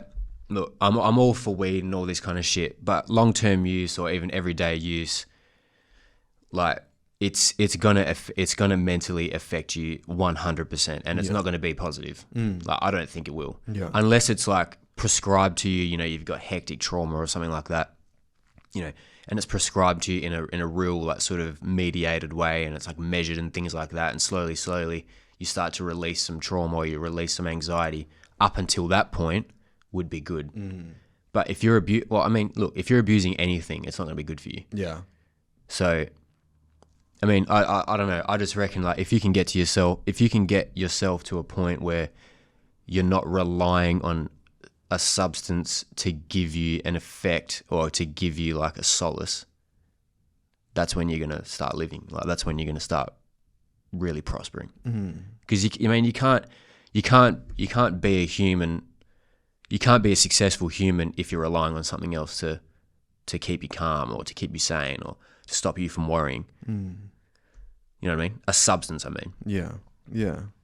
I think that tribalistic thinking is also a point where we look over it as if it's nothing, but it's huge. If you go online and you see Caitlyn Jenner be propagated by the community, so coming out and like they're celebrating this person, she becomes woman of the year, like a belonging almost. And I wonder if that has some constitution behind it to say, well, is this right for everybody then? You know, are we all pretending to be something that we're not just so we can, you know, it's multi-layered, isn't it? It's multifaceted, it's multi-layered, there's like hidden meanings behind things. I think to have these conversations, this is why I love podcasts, man. We get to go over in long form conversation and actually talk things out. Like, who are you?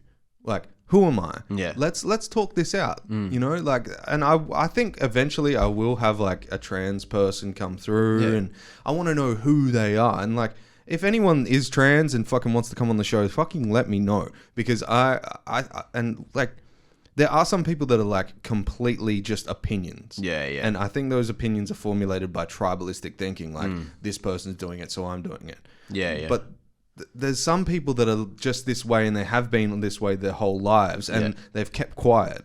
And they're the people that I really want to talk to. Yeah, because I reckon they would feel like, now I'm being marginalized for something that other people are propagating when I'm actually this. And they're the people that I kind of sympathize with the most, because I'm like, man, you poor thing. Like, you've probably gone your whole life, you know, really struggling with these things, like properly struggling with these things. Like a battle. Internal battle. Proper battle. And then now you, by no fault of your own, might be grouped with others that are propagating what you're struggling for and with. That's a sad thing. It is. Yeah, because it's like getting clumped in. Like my brother, and I'm speaking out of term here, but my brother, when he was younger, had like severe ADHD, like severe, and they put him with like the mentally ill. They got picked up. Well, we used to call it the pickle bus. And it was like just pickle bus. It was like all these just gherkined out humans. Like, and he was like, "This isn't me." And he was an A+ student, bro. Like, he was really, really smart, and he still is. He's fucking smart as shit. But he just started thinking of himself as this, like, I must be mentally ill. And I think that's probably how people that are going through this trans stuff, their whole lives thinking there's something that they're not. And you know, it really like, I'd hate to feel how that feels. Bro. Thinking that you are got to be something in somebody else's eyes, but you're actually something else. You know, like...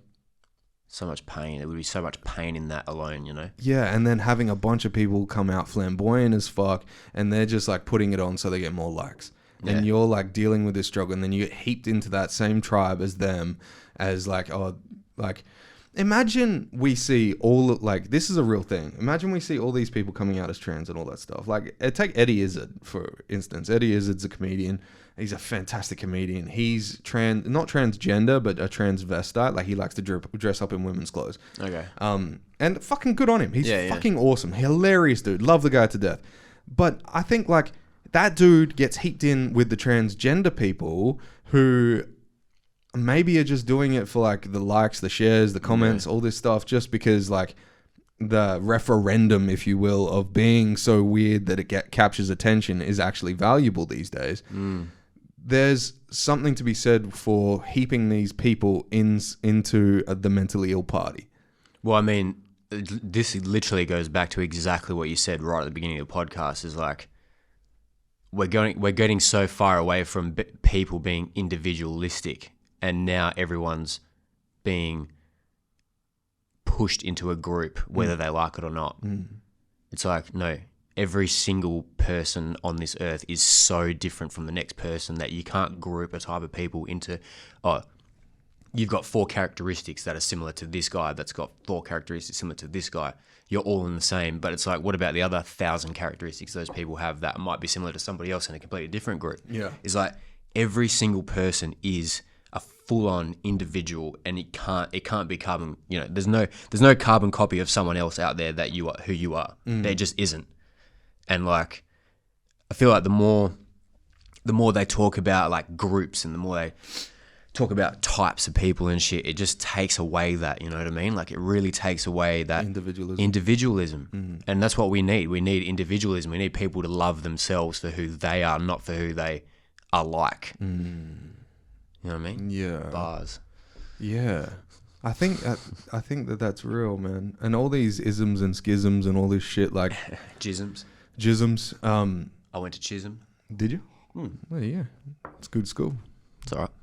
Well, for people that didn't go there, we went to a public school, you motherfucker. I'll tell you what, few and far between, that's for sure. I think there is, like, where there is decreased struggle, there's always going to be a higher amount of struggle. Yeah. Because this world doesn't go without struggle. The only reason as to why we exist is because of chaos. That's one thing that Stephen Hawking came out with, the theory of everything, is if everything was aligned, we wouldn't have colliding stars, we wouldn't have particles being spread across the universe, we wouldn't have this planet that we have right now with like the periodical table with all these different kind of chemicals. We would just have set atoms. Yes. So to take away from this whole conversation that we've had, I think the most real thing is understanding that your struggle is your struggle. Don't attach yourself to the struggle of others just so you can be propagated in your life. Don't accept tribalistic thinking. Think for yourself, and for other people that are thinking for themselves. If you're like seeing Russell Brand, Andrew Tate, all these people, they're not thinking for themselves. They're thinking for you. They've done the deep, dirty work to find out what's real and what's not. And the people that are really, really pushing a negative narrative want to pull them down. Yeah. So that must open your eyes. And if it doesn't, you are lost in yourself. Yeah. At the end of the day, I've gotten to the point where I'll listen to everyone. I'll hear everyone, but I'll listen to no one. You know what I mean? Yeah. What does that mean to you? You can hear everybody's opinion, and you can hear how they are, and you can assess what they're like, and you can assess sort of, you know, why they are the way they are and what they're pushing and all that kind of stuff. But at the end of the day, you're going to listen to yourself. You have to trust and listen to yourself. Otherwise, you are a property of somebody else. If I go and tell you, oh, bro, don't go to this restaurant, it's shit. And then now that you've heard that, you go, oh, yeah, it definitely is. That restaurant's shit. I've never tried it. I've never gone there. I've never tried the food, blah, blah, blah, but it's definitely shit. I don't like that restaurant. You've just taken what somebody else has told you without experiencing it for yourself, or without even thinking about it enough for yourself, and you've attached yourself so much to that idea that you've become the property of that person because they've coerced you into thinking something that you didn't think originally. Yeah, that's a fantastic idea. Because that happened to me recently. You know, Pastor in the Valley? Yeah, don't go there, it's shit. That's what my dad said. For 2 years, I didn't go there. And then the other night, I was like, I feel like pasta. Let's try this place. Yeah. I know it's going to be shit. My dad told me it was shit. It was the best pasta I've ever fucking had. Shout out to Pasta in the motherfucking Valley. You know? Shout out Pasta in the Valley. Sponsor this podcast, you pieces of shit. Give me some fucking rigatoni, my boy. dude. But no, it was really fucking good. And I was like, okay, I'm not listening to anyone anymore. That's what I mean, bro. And don't listen to sayings either. Yeah. You know, people are like, oh, no, well, if it's too good to be true, it usually is. And, oh, if you know, blah, blah, it's like, all right, fuck up, man. Sometimes things are too good to be true because it is too good. And it is true. Yeah. Like, it's just like, yeah, bro. That's what I mean by I'll hear everyone, but I'll listen to no one. People that you should be listening to, people that, you know, for me personally, it'd be, you know, people like my mum, for example, that I know that she's coming from a place, you know, not all the time though. Of love, yeah. Yeah, not all the time. Yeah. Yeah, because Not everyone she's a human, she has her own ideas, right? Exactly right. Yeah. So her own opinion, things have changed. But, you know, like people that you know genuinely, you trust them with so much. Like, you know, people like my fiance, for example, someone that I go, like, I know exactly how they're going to act in every situation. I know how they're going to react in every situation. Like, that you trust them to that level.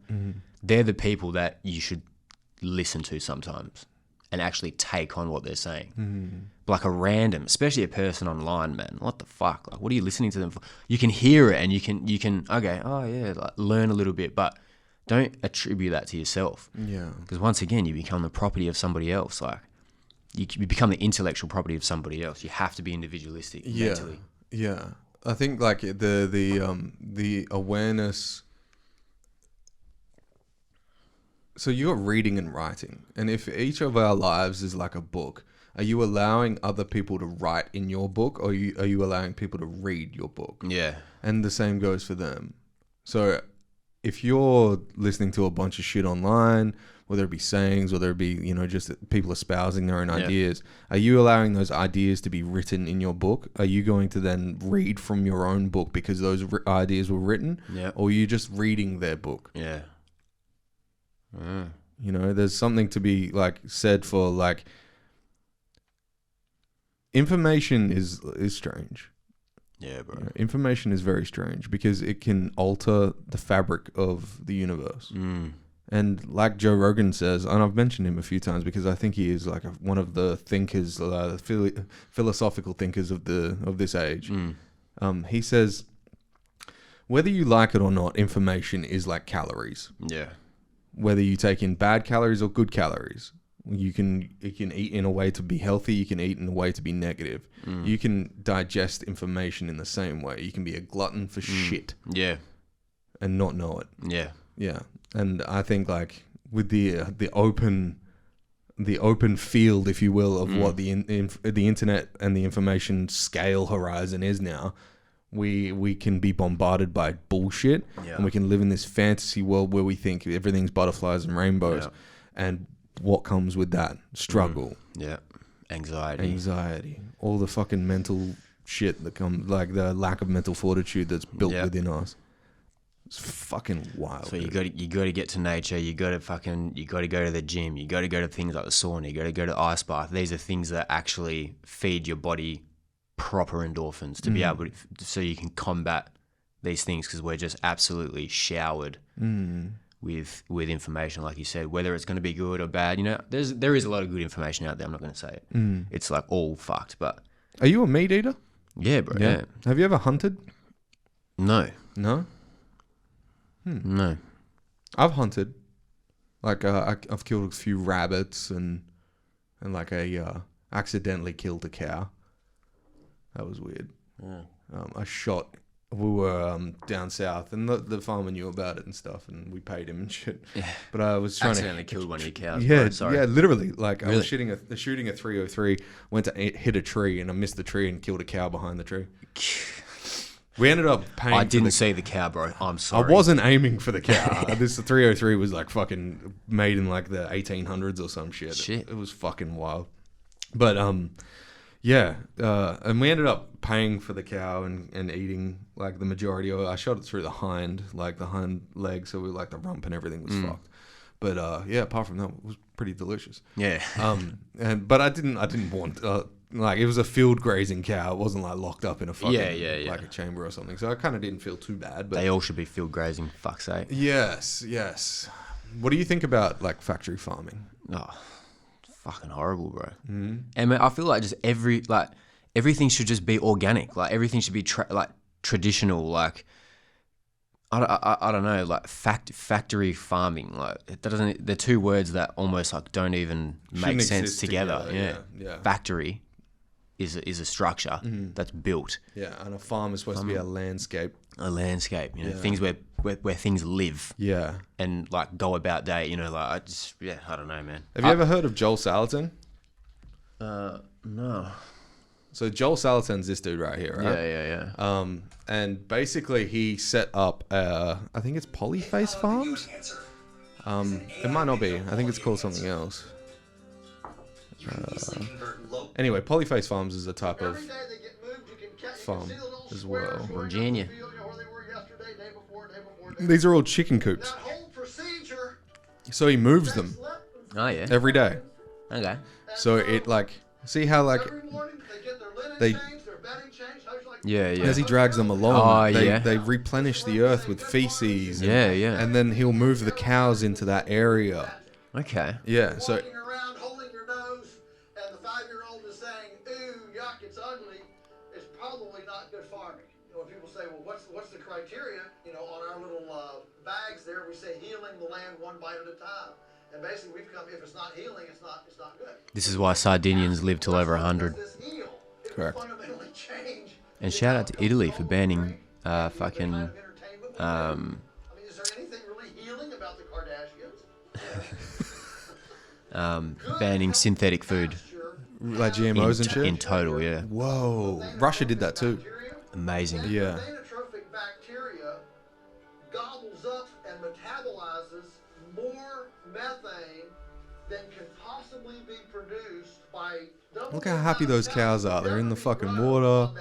Fucking beautiful. So when the grass gets too long for the chickens, then we bring the cows in to mow the grass down. for the Beautiful. chickens. When they're Paul locked Saladino up, would love this they cunt. have to graze very He's been to the farm. aggressively Has he? and Yeah. haphazardly. Oh, yeah. We call them equal opportunity graziers, okay? They're just taking it rapidly because they know that there's a 1,000 behind them. And if I don't eat this right now, Look at that. it's not gonna be Awesome, enough right? for 30 minutes. And so That now that is is peace. Just looking at that is just fantastic. bro. prune everything on the landscape and not just let the unpalatables go to seed and begin to dominate. So it changes the success. So when you think about it, like my nonno lived around the corner in Beachborough. I don't know if I should say the location, but That's okay. You didn't give her a address. yeah. That's a big place. Yeah. He in his backyard, you know, he grew his own chilies, tomatoes, had his own chickens, had his own. It's like, Why can't where's you do that? that? Yeah, where the fuck's that gone? Yeah. Yeah. I think Joel Salatin, the way he's doing these, I can't remember, what's the coin term for it? It's no longer single crop agriculture that he's trying to do. Like he doesn't do like single crop. He's a farmer. He runs cows, he runs chickens, all this stuff. And I think like the way that he's doing it, once the cows mow down the lawn, and then the chickens come through in their little coops, and he's got them all lined up. You saw how they were lined up. Yeah. They literally fertilize with the poop. Yeah. You know, they're pooping, the cows are pooping. Regenerative farming. That's That's right. the one. Regen- Yes. yeah, Yeah. that's the Yeah. one. So he's regenerating the nitric oxide that's inside the soil. But they're saying that there's about 47 loops of agriculture in single crop agriculture left. So now they're having to put down synthetic nitric oxide into the dirt so the shit will even grow. Have you seen Interstellar? Yeah. Yeah. Do you know how there's like fucking like dust blowing everywhere? Yeah. It's because they pulled out all the nitric oxide from single crop agriculture out of the soil, so nothing can grow anymore. Yeah. So like, when you get rid of all of the the fauna, all of the wildlife, you're literally getting rid of the nutrients inside of the earth. Absolutely. And when you start to see like broccoli being like, so if you ever buy bagged broccoli from like China, and like you can buy it in the frozen food section of your supermarket, you'll notice that all of the fucking broccoli has white stems now. Yeah. Okay. It's because the nitric oxide is the thing that creates the pigmentation inside of the plant itself. Wow. And Never knew that. when there's no more nutrients, there's no more green. So all the broccoli will look white eventually, like cauliflower. what is that, dude? Where does that lead? Do we lead to Interstellar, where we have to find a new place, like a new world to live on because we don't have any more nitric oxide? And why is the lobbyists continuing to push for this every year? Why is there no referendum to say, hey, we shouldn't be doing this because we might end up like Interstellar, where we need to move fucking planets? Bro, there's literally a company in Perth that is... Let me look this up. Look it up. Are they doing like regenerative... synthetic beef farming or something? Oh, no. I want to talk to these people. Yeah. What is it, like lab-grown meat? Yes, lab-grown. Oh, no. That's scary. That just makes me think of like the Beyond Meat burgers. Methane buster. Is that what it's called? No. I was going to say. Ruminate? Right. Yeah, ruminate. I don't know how I came across it. And I was like, wait, what? Accelerating a pathway to a world with secure, climate-optimal food systems on a mission to decarbonize 100 million cattle by 2030. What the fuck? What? Using technology to reproduce nature's solutions to make affordable feed supplements that reduce methane emissions from livestock. So is it lab-grown meat? Or is it they're trying to create a stock feed that would reduce carbon or methane? What the fuck? Because that's two polar opposites, right? Re-engineer nature's anti-methanogenic solutions into scalable, affordable, and efficient supplements for ruminants. There's a lot of words that don't make sense here, eh? Progressing from concept to relate ruminants, blah, blah, blah. Emerging decarbonisation in plant highlighting scalability of a solution. I'm sure... Are they trying to decarbonise plants so they can create stock feed? Because, like, if they're trying to create lab-grown meat, like, I will try it, but I'm not going to eat it forever. I think, like, killing an animal, a single kill. All the photos of cows eating grass, but it's like, I feel like it's not... All right, how? Here we go. Okay. Methane from livestock accounts for 3.7 of anthropogenic greenhouse gas emissions, a number that will increase in humankind's growing appetite for meat and dairy products. Mm-hmm. Cattle and sheep are ruminants that digest their food for hours chewing, blah, blah, blah. We need more solutions to reduce the industry's impact on the environment. Okay. Scientists discovered a solution for enteric methane and rangeland plants and red seaweed with trials revealing reductions of emissions from cattle. Oh, okay. Yeah, so... they're creating stock feed that would create less carbon emissions. So taking out the grass and using... seaweed instead. Seaweed cultivation. Yeah. So it sounds like they would do an offshore grow of seaweed and then use that as stock feed. That I can get around. Okay. But I just think there's no other like source of good farming other than regenerative farming. Yeah, definitely.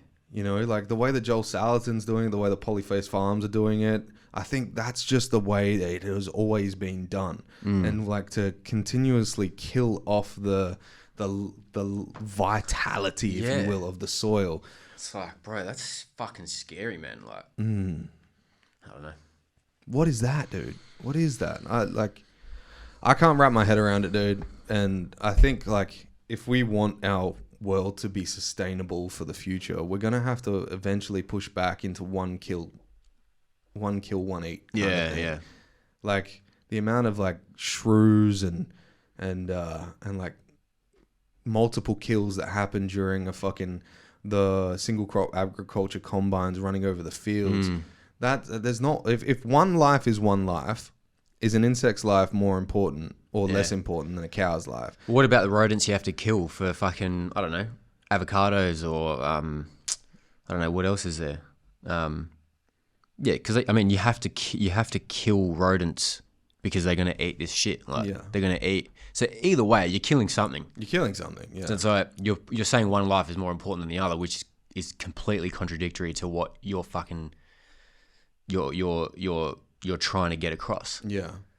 Well, there's been studies and theories now of sentient plants. What's that? So sentient plants are like plants that can think, plants that can feel. Yeah. And there's more and more evidence that most and probably all plants can feel and think, whether that be through mycelial communication, which is like, you know, that like 1/3 of the planet that you can walk on is mushroom.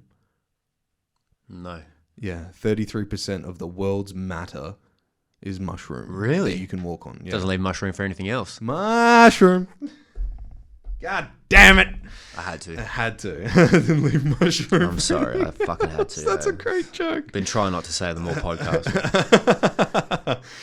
But I think like now with the amount of information that we have, so like if there's a dead tree and there's mycelium in between two trees and one tree is lively or one tree is dying, the mycelium will pull water from the lively tree and feed it to the dying tree. Right. So there is a sort of sentient kind of yeah. intelligence below the ground. And if you're saying just because we have legs and we can move around and plants don't, they're more important as a life because they can move, you're fucking retarded. Oh my God. If you're a vegan because you believe life is everything, why not eat honey? Yeah. Why not eat eggs? Mm. If you're a vegan, why are you still wearing a belt? Yeah. Like, why are you wearing clothes? Like, if they're vegan clothes, you believe that like everything has a life, and a plant's life is just as important because whether you like it or not, cows, sheep, all these animals, they breathe oxygen and dispel carbon. They're increasing into carbon, but you want to keep them alive, but you want to eat the things that are creating oxygen so we can live. What the fuck is that? Is that a mental? It's a clusterfuck.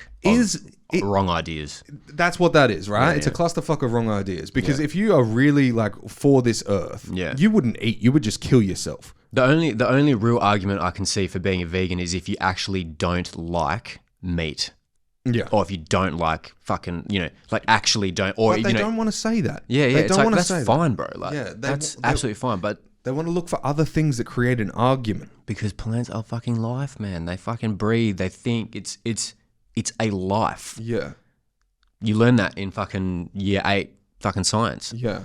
So it's like, Which is strange. Like, you've heard of stoned ape theory, right? no. The stoned ape theory is an interesting one because it details.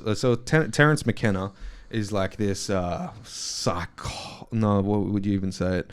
It's like a psychedelic philosopher back in the day. Yeah. So his brother Dennis McKenna, who's still alive, they understand plant intelligence like through the roof. They're like mycologists. Yeah. They understand mushrooms. I don't know if they're mycologists, actually. I shouldn't say that. But Terence McKenna had this idea, which is the stoned ape theory. So a branch of chimpanzees back in the day, before we were humans, they were on the plains of the savannah. And if you've ever heard of like a tree falling in the woods, what happens with those trees? They don't always stay there. You'll see a tree dead in the woods laying on its side, and then you go back 10 years and it won't be there. Yeah. Where did it go? Yeah. There's a type of mushroom called a saprophytical mushroom, and it eats away at dead plant material.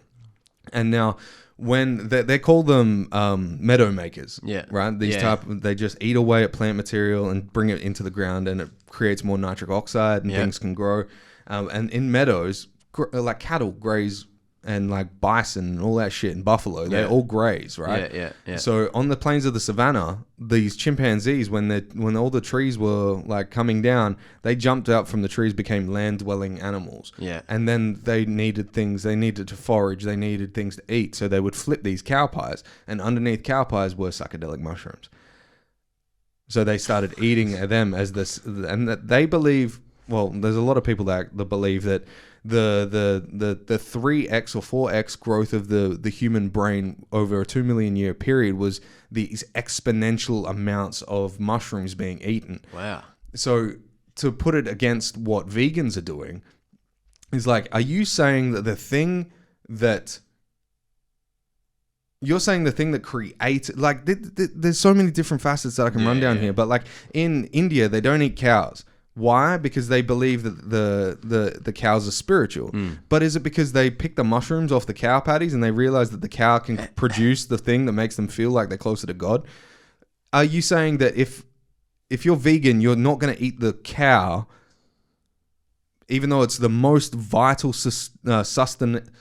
How do you say that?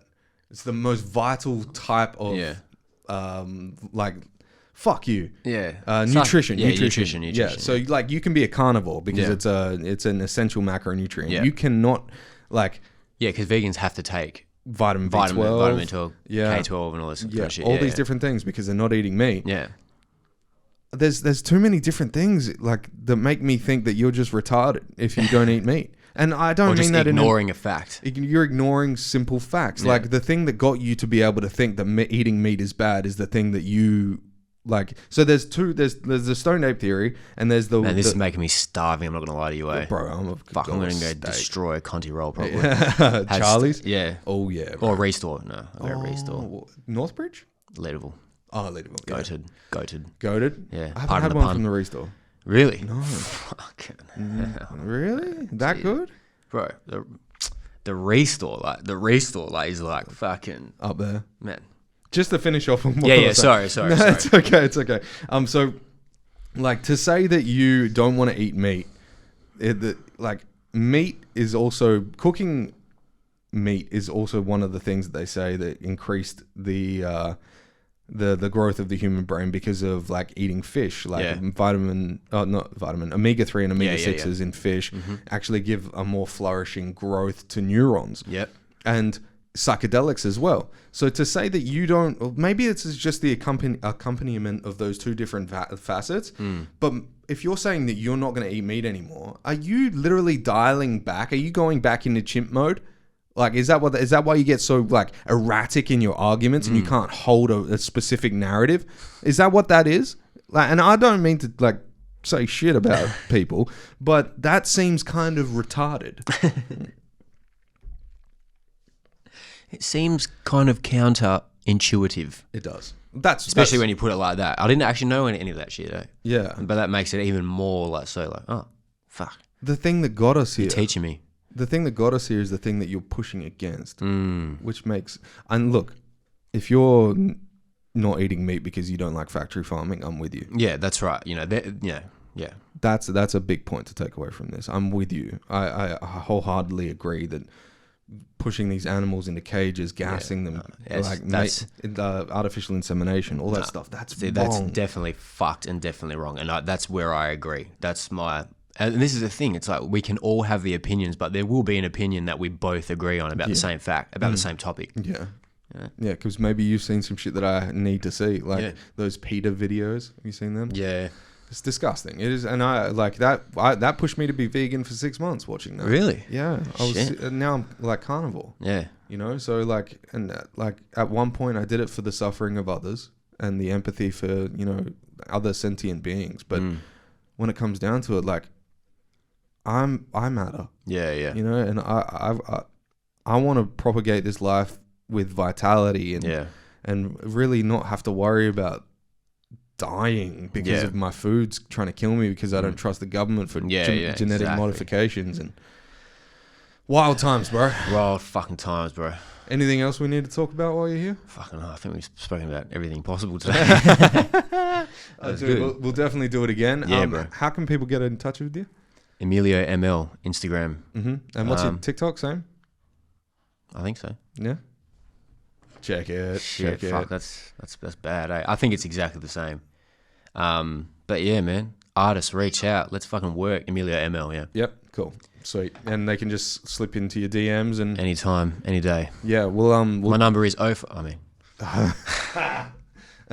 gonna get a bunch of dick pics, bro. Tranny dick pics.